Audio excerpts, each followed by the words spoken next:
The next thing the bile does as it moves through the intestines is to balance the immune system.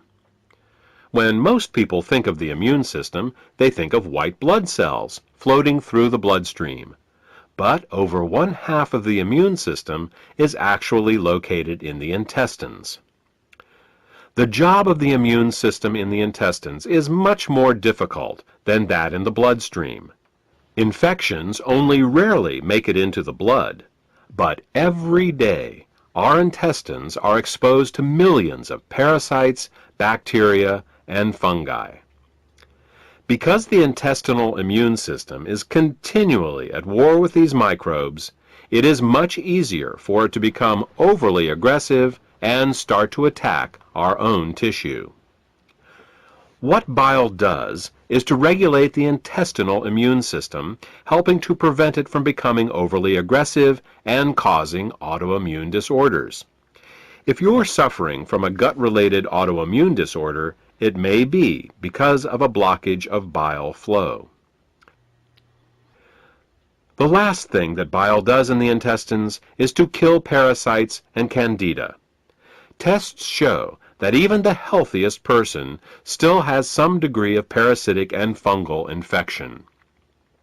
While there are many antiparasitic and antifungal remedies available in the marketplace, most of them are mildly toxic and therefore unsuitable for daily use. If, however, your bile flow is healthy, then you have a built-in defense against parasites and candida. Well, that about covers what bile does to maintain the health of the intestines, and what happens when bile can't get into the intestines in proper amounts due to the presence of biliary sludge and gallstones. Now, let's turn our attention to what happens when biliary sludge and gallstones cause toxins to back up into the bloodstream. Just as the kidneys remove water-soluble toxins from our bodies, the liver removes fat-soluble toxins from our bodies by putting them into the bile. If the bile gets clogged up due to biliary sludge and/or gallstones, then the fat-soluble toxins can't get out, and they start to build up in the body. One of the first signs that bile is backing up is an increase in cholesterol. This happens because the only way cholesterol can leave the body is through the bile. Impaired bile excretion causes cholesterol levels to rise.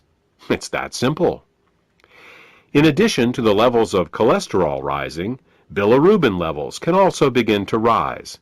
If they get to be bad enough, you can see the whites of a person's eyes, and sometimes their skin, take on a yellow tint. The technical term for this is jaundice. While an increase in cholesterol and bilirubin levels in the body is easy to recognize, the accumulation of other toxins is not. Literally thousands of toxins and chemicals are processed by the liver for removal through the bile each day.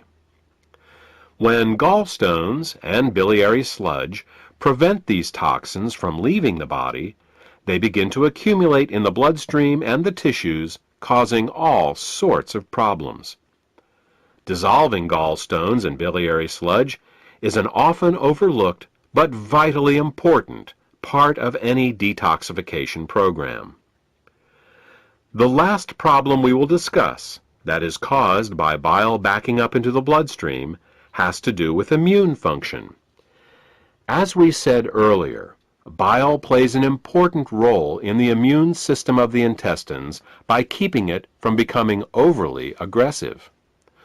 Unfortunately, what's good for the immune system of the intestines is terrible for the rest of the body.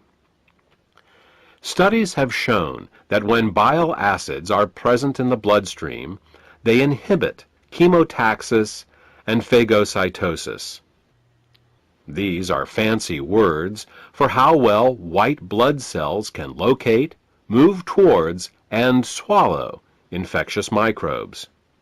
Thus, what starts out as a beneficial immunoregulative action in the intestines becomes an immunosuppressive action in the bloodstream and the tissues.